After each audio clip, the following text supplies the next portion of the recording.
I was quite surprised when he wanted to take such an active role.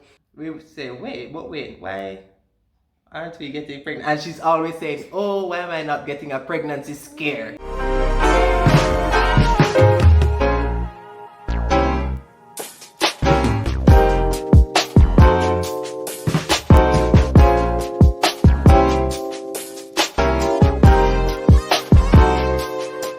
Hey family, welcome back to On Cloud Lindsay. Yay. Welcome.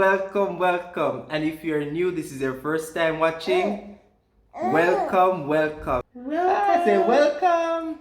Remember to give this video a thumbs up, hit the subscribe button to join the family. Alright, so as you can tell by the title of this video, we are talking about Our journey to this little man, how we got here. Alright, so let's get straight into the video. So, the very first point I would say we need to talk about is communication, because many times in marriages or between couples, when they're trying to get pregnant, it's like a lot of the pressure is on the woman alone.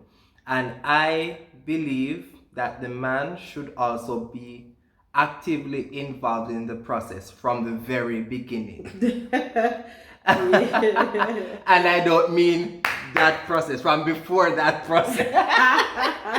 From even before it gets to that, where emotionally, Yes. you have to be prepared psychologically.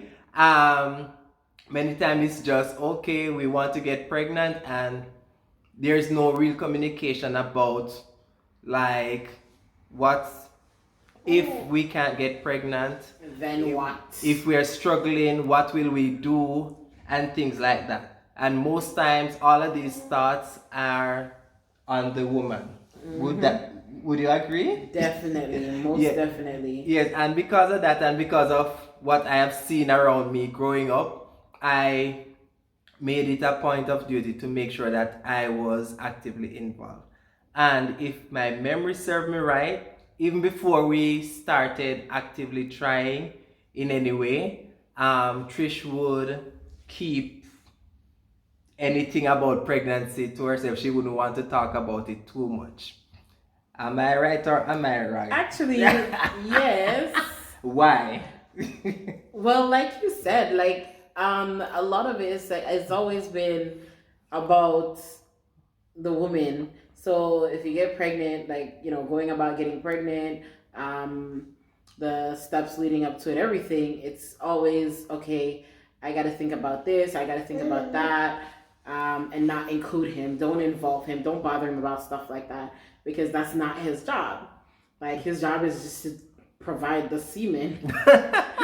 Provide the, what is it, the Y chromosome, the X chromosome? Which one do you provide? Well, anyone. That's his job. So there's no point in bothering him about stuff like that. I should know about ovulation, period, when is the best all time. of those I'm things. supposed to know that, and just be like, hey, come, now is a good time. But actually, I was quite surprised when he wanted to take such an active role in the whole entire process. It was quite surprising. I mean, and kind of weird. And that should be the norm. That should be the norm. We are married and we are in this together. So we should be in it together. I don't think it's good if you can just get pregnant and surprise your husband or your partner with the good news, with the surprise pregnancy test. That's good, but it doesn't always work like that. Right? It doesn't always work like that. And it's even worse if you're actively trying and nothing is happening. Conversations need to be had, and that is what we did. Well, not really at the very beginning, but we'll get back to it. So jumping into it, when we did have a conversation, like, listen, we've been married for a little bit now, so let us start thinking about having a child. and actively working towards it. At first, I was like, okay, because I was like, yeah, I'm just gonna get pregnant because now we're ready. We're ready, so, So we'll just get pregnant.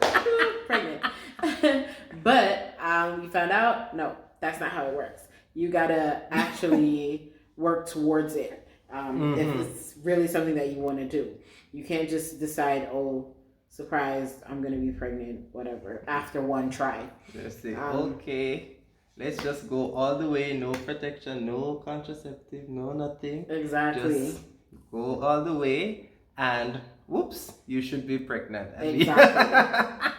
But so when we did decide now is the time, we started actually looking into what exactly it is that we need to do.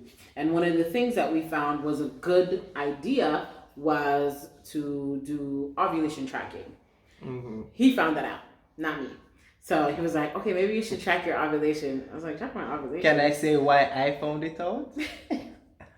I found it out because, as she had said, she was not thinking that I would be that actively involved in whatever was going on with her body. And so at first we were just going along, enjoying the free ride.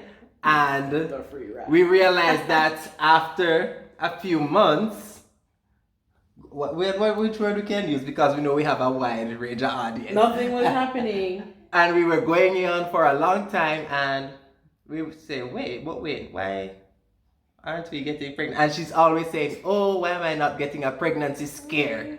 A pregnancy scare, or something like that. Where she thinks she's pregnant, but then not pregnant. I guess that's what the pregnancy scare is. And we're like, wait, man, if we're doing this for so long and nothing is happening, and you know we were in lockdown, so we had a lot of free time, and nothing is happening. So we started to do it intentionally now. And that's when we started doing a little research about tracking ovulation and reading up and so on, watching videos, and found out that that's what we probably need to do. So he came to me, he was like, yeah, let's track your ovulation. I was like, that's kind of weird, but okay. And of course, I took it partially seriously. He took it more seriously than I did. So much so that he went out and he bought a ovulation. I got it. Let me get the box out. It's a easy at home ovulation test kit.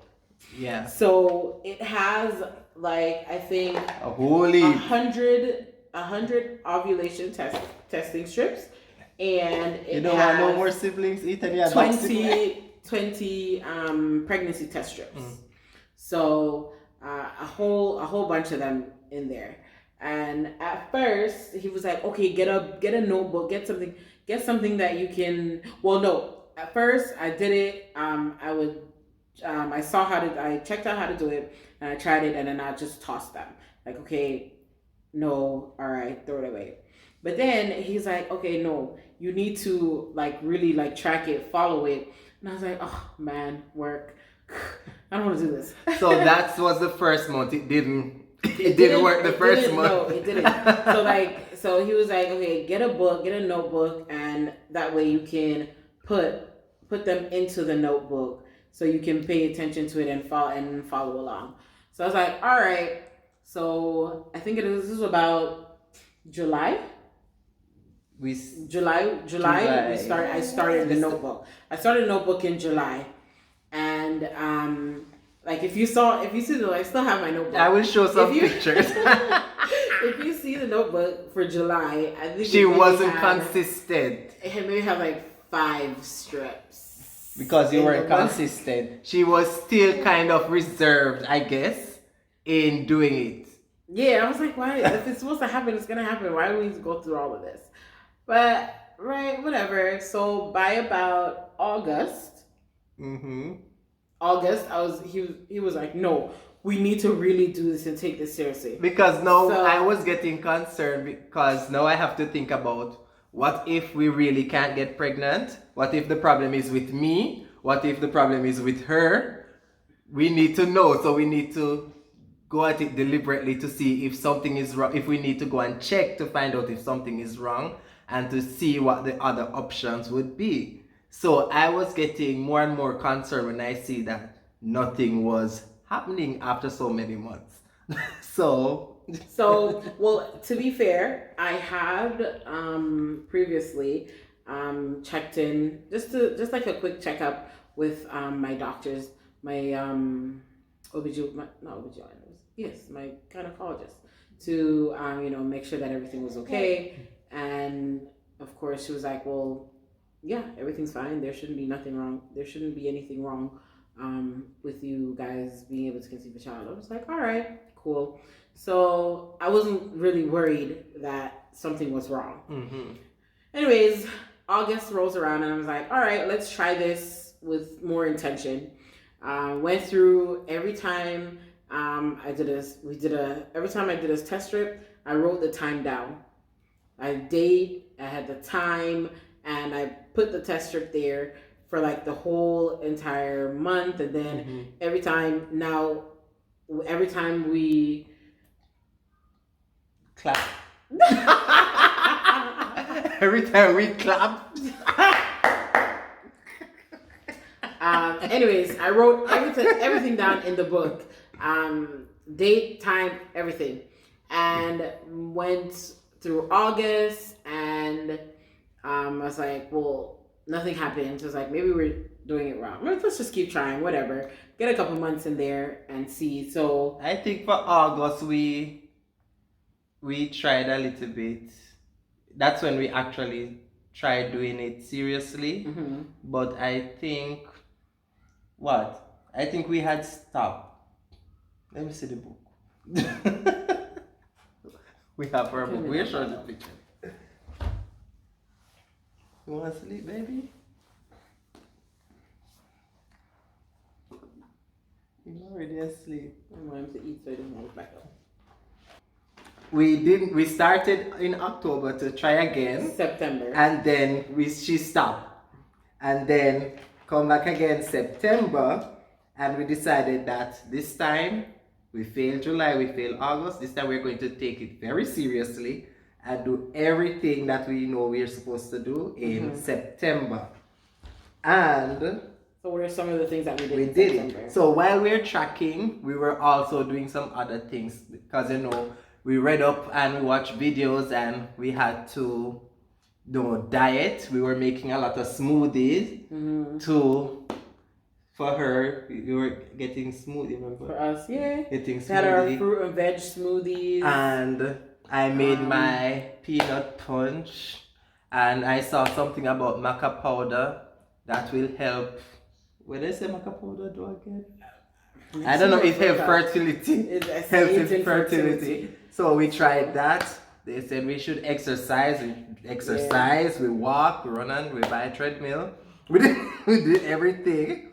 They said when we are clapping, we must try other positions, put feet up in the air, do things.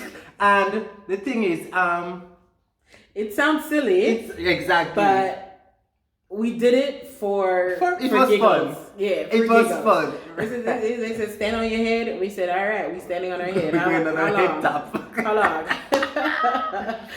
Yeah, and that's it. That's one of the message I think we are trying to bring across, is that you can make it fun and engaging, and so that you can be relaxed. Because even while tracking, some persons might be tracking, but then when it's time, when that window is there, it's like so tense and uncomfortable, and I think that can affect the process as well.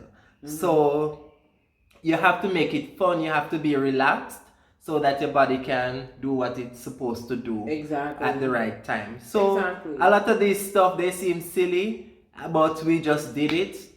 Just and for the giggles, we did it, and we laugh at each other while doing stuff. Exactly. And we just had an open mind while doing it, and we didn't make it become a chore. Right. or something that must be done, something that must happen. Mm-hmm. We wanted it to be, we wanted the process to be as fun and exciting as our relationship on a whole. Right. Like if you're new, go check out some of our other videos because you'll see how fun we are. So we wanted the process to be fun, just like we are, and we just wanted to have a relaxed, good time.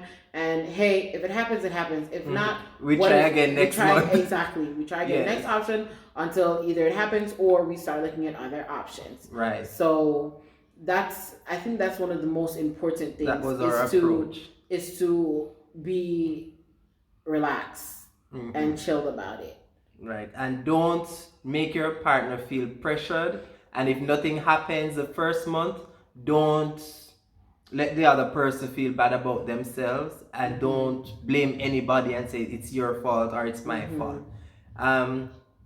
We can do what we can do, but we don't have any control of over what goes on inside the body. Because sometimes there are things that are happening that we don't really know about, right? So we just have to do our part, try it, do it well, and if it doesn't work, if later on we need to get external help to the doctor or whatever, then you can take that next step. But at the initial stage, just make it fun and just enjoy the process. And that's what we did.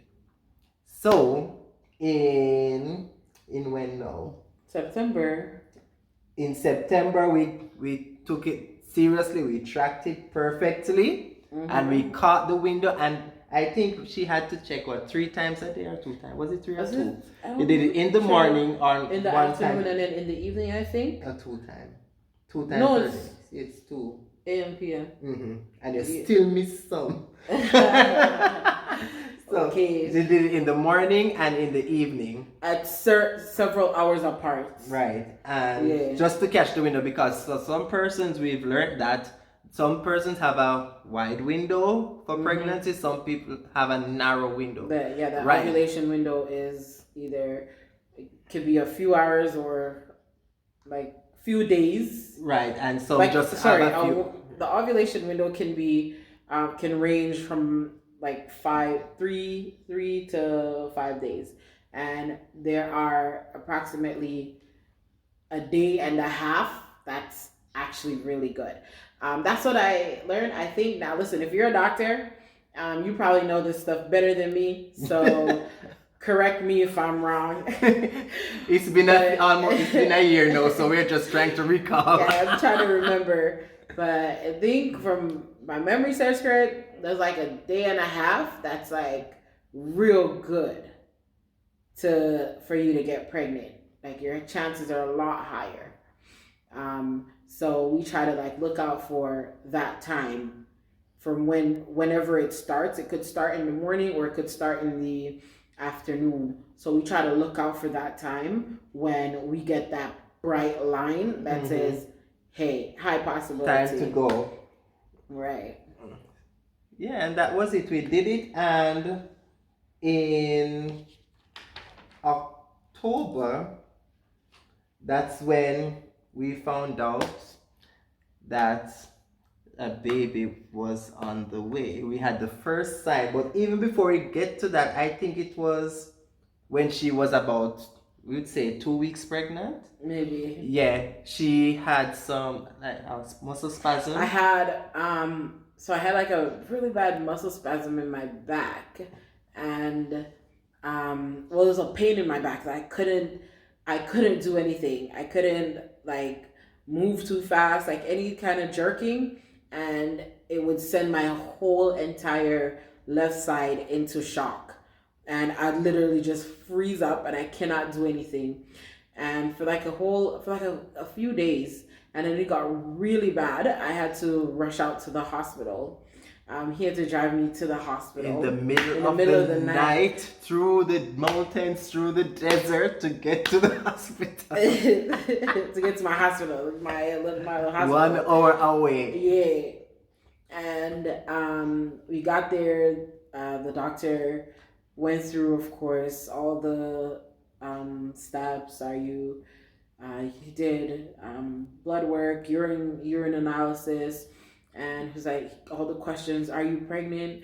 And we looked at each other. We're like, maybe. I don't know. We know that we were trying, but we don't know if it's possible. And we didn't want to risk it being that she was actually pregnant and they injected her with something that would have caused any problem. So we didn't want to give a definitive no, and we told him that whatever they give in case she's pregnant, make sure it wouldn't be a problem. Right. And we took that and we said that, and it was about like 2 weeks later we found out. Yeah, 2 weeks after that, when she was about how much weeks now? 4 or 5 weeks. Yeah. We saw the first line. So tell us about the line, the first line. So what we actually did on the we had I did the ovulation tracker all through October, and then I think at, let me see, I can't remember. No, it's not all through October. Let me see. It's okay, so I did some days. October. So I did some days in October, and the first pregnancy test was on the 5th, and it was blank. October 5th, and it was blank. And then on the 10th of October, I did another pregnancy test, and it was line. And I remember after he was asleep, and I was like, I went and woke him up, and I was like, babe, look at this. Do you see a line? And he's like, I can't see anything. I'm like, no man, no, just look. He's like, I just woke up. I can't see anything. And I'm like, no, I think there's a line. I think that there's a line.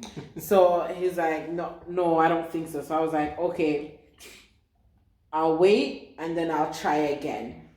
So on the next day in the morning, I tried again.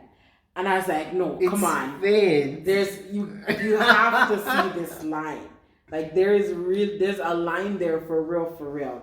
And then he was like, I don't know what I'm seeing. Like maybe I'm seeing a line, but I don't know if I'm seeing a line because I want to see a line. So I think I did a pregnancy test. The 12, the 13, and the 14. 6 days. 6 days straight I did the test. And then in the meantime, like all during this time, I'm also doing the You took the digital one. The clear blue digital ones, and then they're coming back like not like if defective or something. I'm like, not working. Why are these things not working? This is stupid. Honestly, I think I did 3 or you got 4, refund for 3, and I had to get refunded for all 3 of them because they're all not working. Mm-hmm. So I think it was around day 4 when we saw day 4? Yeah, day 4 of the 4th test. 4. Yeah, the 4th test. The line was bright. Was when the line came up like real bright. And I was like, you gotta see this line now. And he's like, yeah, I see the line, but we always hear about false positive. I'm like, this is so guess what I did? So he's like, I don't know. I don't believe it until you actually go to the doctor.